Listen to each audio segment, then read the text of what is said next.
কয়টা লতিফা? 10টা।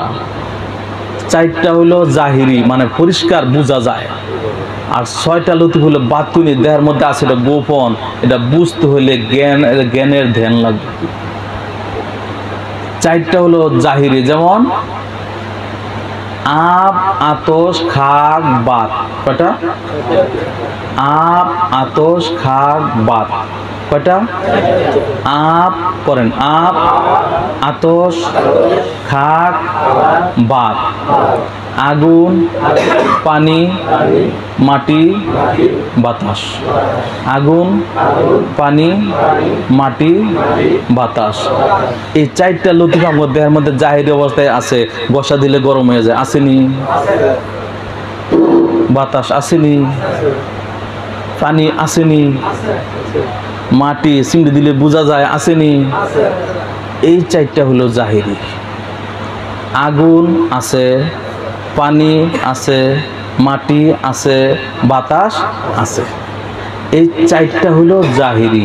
এই 4টা বস্তু দিয়ে আমাদের মধ্যে আমরা পরিষ্কার বুঝতে পারি এইগুলি আলামত আছে। আর 6টা হলো বাতুনি। কয়টা বাতুনি? 6টা হলো বাতুনি। কলব, কলব, রূহ, সের, নফস, খফি, আকফা।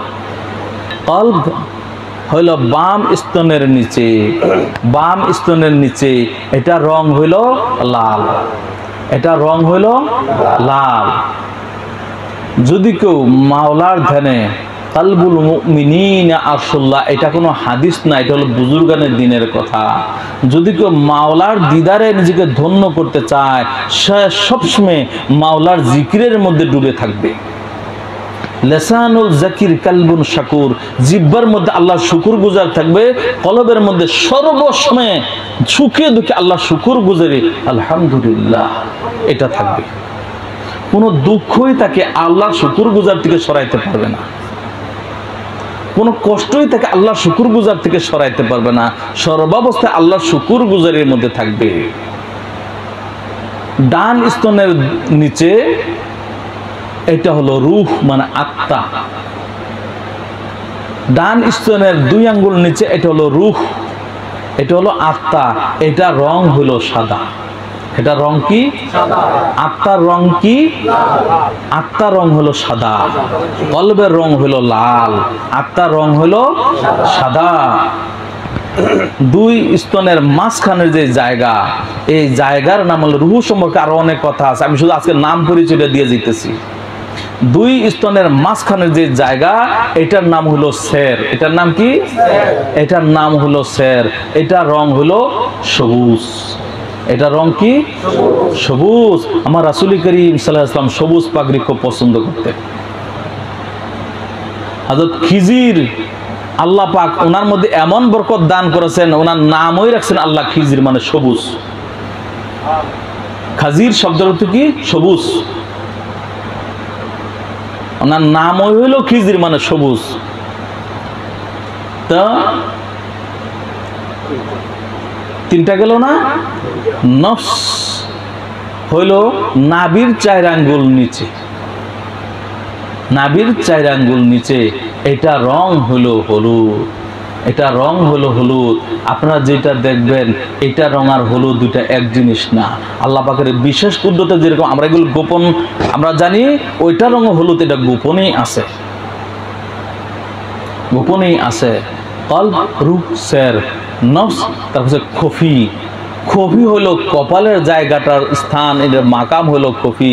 মানুষের মাথা থেকে পা পর্যন্ত গোটা অঙ্গ প্রত্যঙ্গ সব দেখই দামি, কিন্তু আমার আল্লাহ কপালের মাধ্যমে সিজদাটা আল্লাহ পছন্দ করে। এই কপাল দিয়া আল্লাহ পাকের সামনে সিজদা করতে হয়। মনে রাখতে হবে এই কথা, শুধু কপাল ঠেকাইলেই সিজদা হয় এমন না, সবকিছু আত্মসমর্পণের মাধ্যমে আল্লাহর সামনে হাজির হওয়াটাই সিজদা, আত্মসমর্পণ। তবে জাহিরি ভাবে কপালটা সবার সামনে, আল্লাহর সামনে, সবার সামনে বলতে আল্লাহর সামনে আত্মসমর্পণ করতে হয়। এটা রং হলো নীল। এটা রং কি? নীল। আল্লাহ পাকের 7টা আসমানের সবচেয়ে নিকটতম যে আসমান, এই আসমানের রং বানাইছেন আল্লাহ নীল, নীল। এগুলির আরো অনেক তাসবিহ আছে, ইবাদত বন্দেগী আছে, ওজিফা আছে, প্রত্যেকটার নফস খফি শেষেরটা হলো আকফা। আকফা হলো মাথার তালুর যে জায়গা, এইখানকার যে মাকাম, এটা রং হলো কালো আর এটা রং হলো কালো, এটা হলো আকফা। সুতরাং কলব রূহ সের, নফস কফি আকফা, নফস কফি আকফা, কলব রূহ সের, নফস কফি আকফা। এইগুলি আমি শুধু বানানো গল্প বলতেছি না, এটা হচ্ছে কিতাবের কথা, এটা হলো কিতাবের কথা। যারা কিতাব পড়ে তারা এগুলি বলবে, যারা এগুলি পড়ে না তারা এগুলি বলবে না, আর যারা এগুলি ভালো লাগে না তারা এগুলি খুঁজবে না।